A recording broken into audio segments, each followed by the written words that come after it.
This is Retroflag's new Nintendo Switch controller that I just have to share with you, because not only is it my new favourite controller, it's also retro themed, so I don't feel too bad making a video on it. And before I jump into the quick review, I will mention that our book, A Handheld History, is now in stock. It's a premium coffee table book about the history of handhelds, diving deep into some of the best and some of the most unknown handhelds of the past. For just 35 quid, it makes a great gift this Crimbo.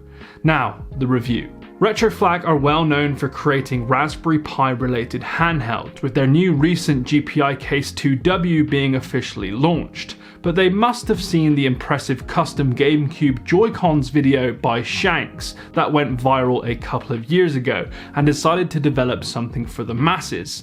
And thankfully, it's now a reality, although I should mention that at the time of making this video, it's only available in the US and Canada, which is a bit of a shame. Straight out of the box, it's a very light controller, coming in at around 270 grams. Instead of it being two separate controllers, it uses a slide-in panel to help dock your Nintendo Switch. Because it fits both the original Switch and the OLED, I did find it a little awkward to line up, and at one time I actually misaligned it over these plastic bits and heard a crack, which isn't good. It's likely just me being an idiot, but there is a lot of wiggle room for my Switch, so I do advise going careful, especially when using and lining up the USB slot.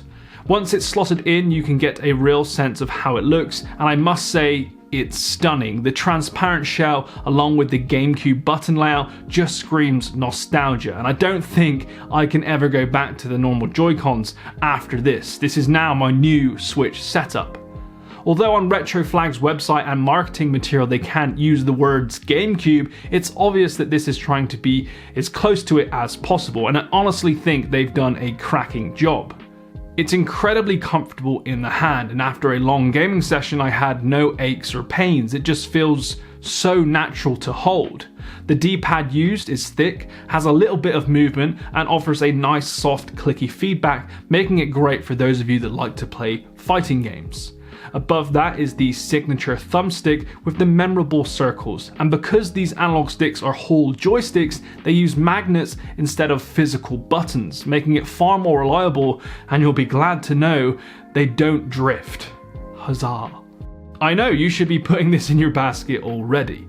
Below that is your screenshot and turbo buttons. On the right side you'll find even more GameCube nostalgia, as they have decided to keep the color combo alongside a smaller C analog stick that again uses whole joystick technology and can be pressed down for L3 functionality. Some of you may be disappointed that, it doesn't feature the octagon shape, and so are we, but it's likely this would have caused legal issues, and it's probably a disadvantage when playing games, so Retroflag decided not to use it. Above that you have some nice clicky buttons that again use the signature color combo. They have a nice amount of travel with them, and they don't stick out and are much bigger than a traditional Joy-Con, making it that little bit more comfortable to play on. Then on top you have your grey stacked shoulder buttons that are again great to play on. The ZL and the ZR buttons are slightly flared, adding to the impressive comfortability of this controller. Retroflag added travel to them in an attempt to make it feel like the original GameCube controller, and I'll admit it's not identical, but it's good enough in my eyes. On the back you get a sense of how the grips look and feel. They are incredibly thick, well rounded, and allow for great control of the device when traveling. And I'll say it again, I've probably said it 5 times in this video, it is a very comfortable controller.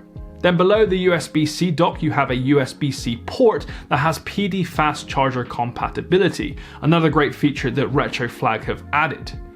To set it up, all you have to do is slot in your Switch, head to controller settings, and turn on Pro Controller wired communication. This will then pair the controller and you can begin playing. You'll notice a vibration from the controller as it has vibration and motion controls built in, meaning you're not missing out of any of the original features from the original Joy-Cons. The build quality is great too. Everything from the buttons to the small plastic USB-C slot feels durable, However, I do think if a child stood on it or it was awkwardly hit in your backpack, it could potentially snap it down the middle, only because the plastic on the back panel is very thin. So thin, in fact, that I think you could quite easily snap it with a little bit of force without the switch installed. Just take that into consideration if you plan on buying this for a child or someone who likes to rage quit. That's all I really have to say about this controller. A quick review today. Retroflag have created an awesome product that pays respects to one of the best console controllers of all time, and they have built it with nostalgia and quality at its forefront. I will be using this controller moving forward, and I just hope they can get this into customers' hands overseas, because keeping it as a US and Canadian exclusive is a low blow. But that said, this is now my new favorite Nintendo Switch controller. I love it, and it's close to flawless. If you want to see even more Nintendo Switch content, hit that like button. Don't forget to subscribe and check out our premium coffee table book called A Handheld History in the links below. Catch you in the next one. Peace.